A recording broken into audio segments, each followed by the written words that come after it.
Hi guys, welcome back to another video. In today's video we're going to have some Division 11 online ranked gameplay in the bantamweight division using the superstar Sugar Sean O'Malley, who will be coming up against Petr Yan in what I believe is going to be an absolutely fantastic fight. Cannot wait to see how O'Malley does against Petr Yan, who's clearly the next best at bantamweight. I'd say he's just amazing. I know obviously he's come off that decision loss to Aljamain Sterling, but Yan is extremely dangerous, so that fight's going to be very, very entertaining nonetheless. So, quickly, this video is pre-recorded as well as the other two you would have seen by now. There's going to be one more pre-recorded one after this, just pre-recorded in bulk because I am going on holiday. So, like I said in the other videos, if you do comment anything, I will be able to reply, but any gameplay recommendations or suggestions, you'll have to factor in will be coming like 3 weeks from now.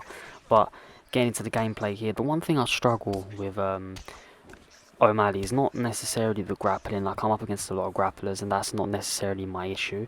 It's that for some reason I just feel like he doesn't have the power.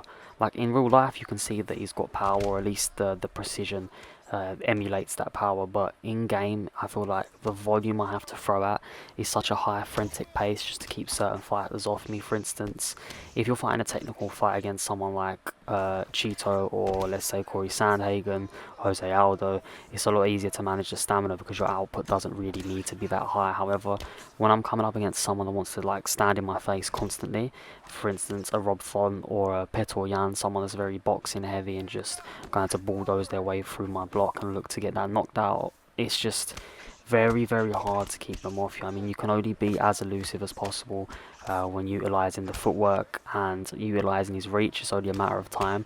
So I feel like that's the one thing that I have a slight issue with, that maybe it's just myself, is the skill level just not quite there yet to feel as comfortable. I feel like I have to output a lot of volume, and you'll see that in the next gameplay clip. I mean, even right now the volume that we're throwing out for round one is pretty extensive, but the way I mitigate it is I try to do a lot of body work, and in theory, because I'm draining their stamina as well as utilising a lot of mine, I should end up with the better of the stamina, just because the damage being done to the body as well as them trying to potentially match my output. And you'll see that here, and we get a very questionable finish in this fight. So I thought I'd upload it. It's not the most entertaining per se. The only reason I did upload it was because of the finish that you'll be seeing very shortly. But yeah, O'Malley, you're definitely going to look to obviously stand. You're not going to want to grapple, going to want to stay at a good range. You can switch between stances very well, as you can see. Beautiful body rock there, and that's the body work really paying dividends. And you can see I don't have much stamina, but I'm really looking to just unload into a flurry of combinations, get the drop, and then look at that.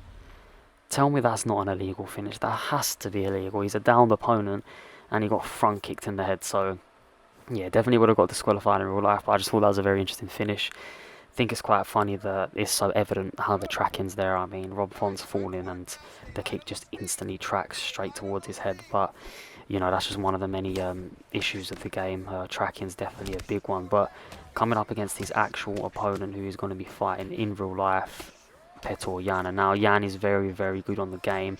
A very pressure heavy style is adopted when players use Yan, and you can understand why. Just the boxing, the health stats, it's all there in the favour.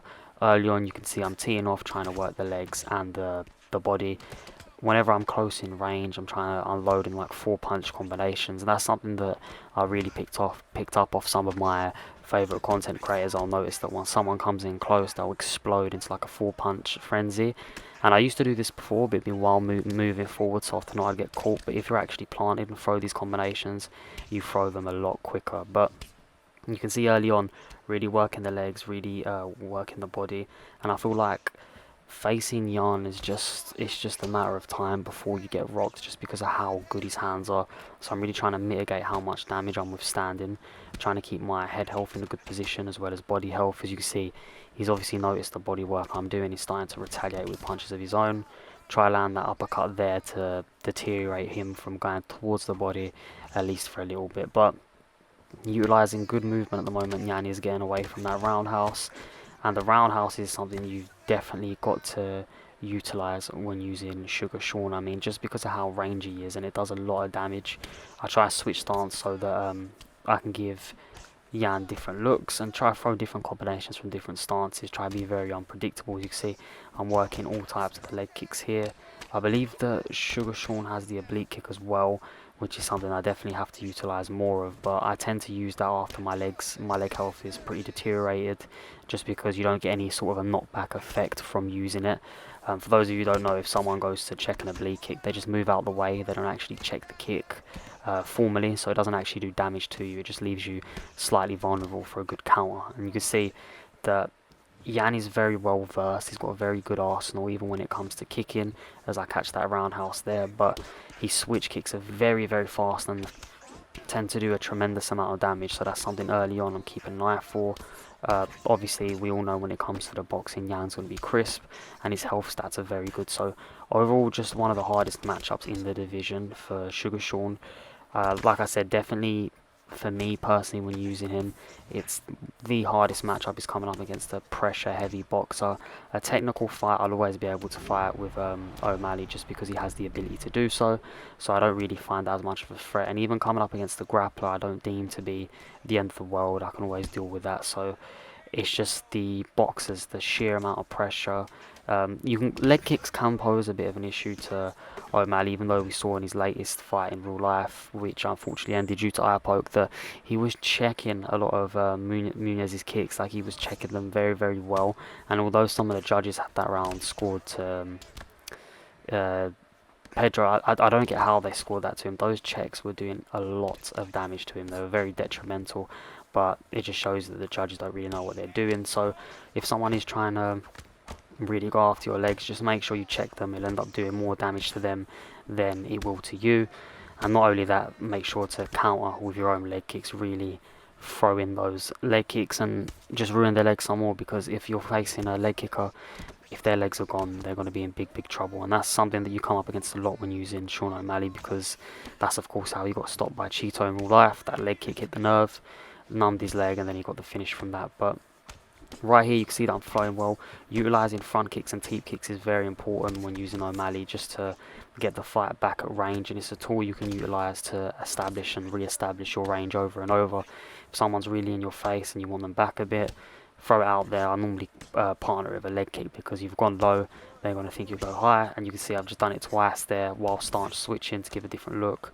That's the second time that slip uppercut's landed, but Yan's head health is held strong, and that's one thing about Yan, is that his head health just doesn't go down no matter what you do to it. I feel like it takes a real big kick or punch to even affect Yan slightly. Like he's literally a machine, and right now you can see I'm lasering him with punches, lasering with kicks. He's countering, doing a good job as well, making the fight very competitive. Definitely looking for that Hail Mary shot with the head kick there. You can see really trying to set it up, but even when I'm catching Yan, it just doesn't seem to be doing anything. I know that you can see the health stats in the top left, that Yan's head health isn't in the best position, body health isn't far from it as I get stunned, and leg health isn't far from it either, but you can see he just has that ability to stun, and beautiful timing of that kick there. Get the head health event, and then back-to-back head health events there, go to the body.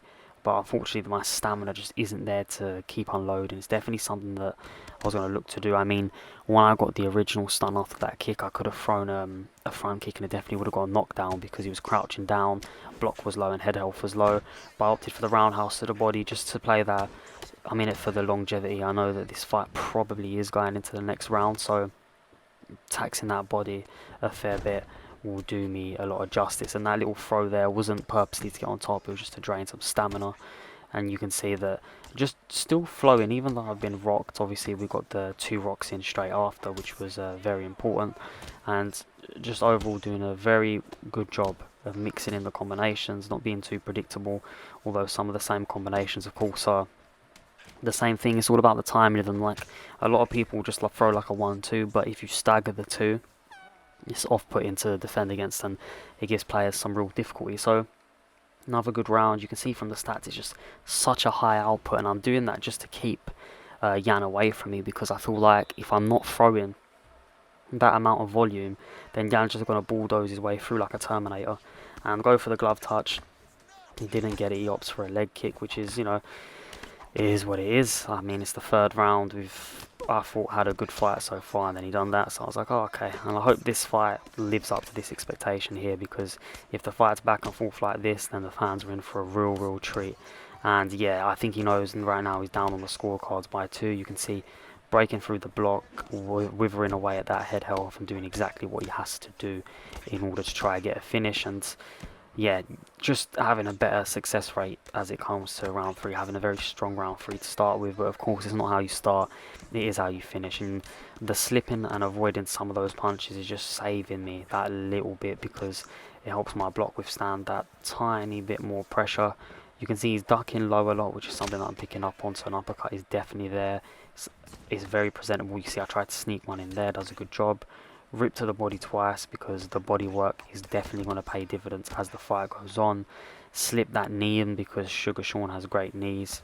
Go for the teep kick there, was just out of range. And you can see that I'm just trying to remain calm. He throws a leg kick, I retaliate back with a leg kick. And he's definitely been the aggressor of this 3rd round. The output's pretty much the same in terms of strikes thrown in the volume for myself so far. You can see he's still throwing a lot of strikes, but when your stamina's at this level, it's very tricky. I mean, his head health's definitely lower, body health's definitely lower, and his left leg health is also lower. So that's the only thing that's really riding for me here, as I get stunned, bobblehead my way past those first 2 strikes, slipping left and right, regain, you know, consciousness there, and he's exploding, because he knows that now's the time for him to pursue a finish. Obviously got that stun, and it's definitely showing him that he's still in this fight, which he very much well is. He's done well in terms of surviving up until this point.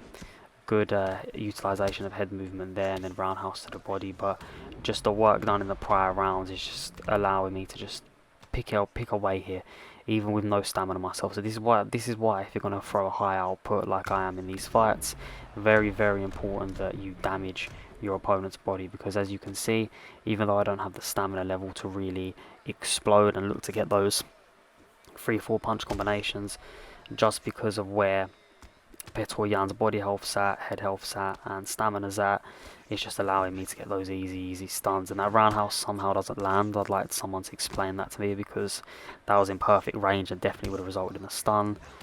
Double roundhouse here, go for the front kick finish, block stand strong.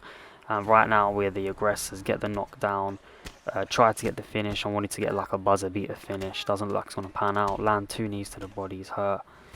Uppercut, jump on top of it, 3 seconds to go, managed to get the finish. So we do end up finishing Petr Yan as a little buzzer beater finish. So if you did enjoy the video, don't forget to leave a like and subscribe for more UFC 4 content. Let me know in the comments who you think is going to win this fight in real life, and which fighters you'd like to see me use next.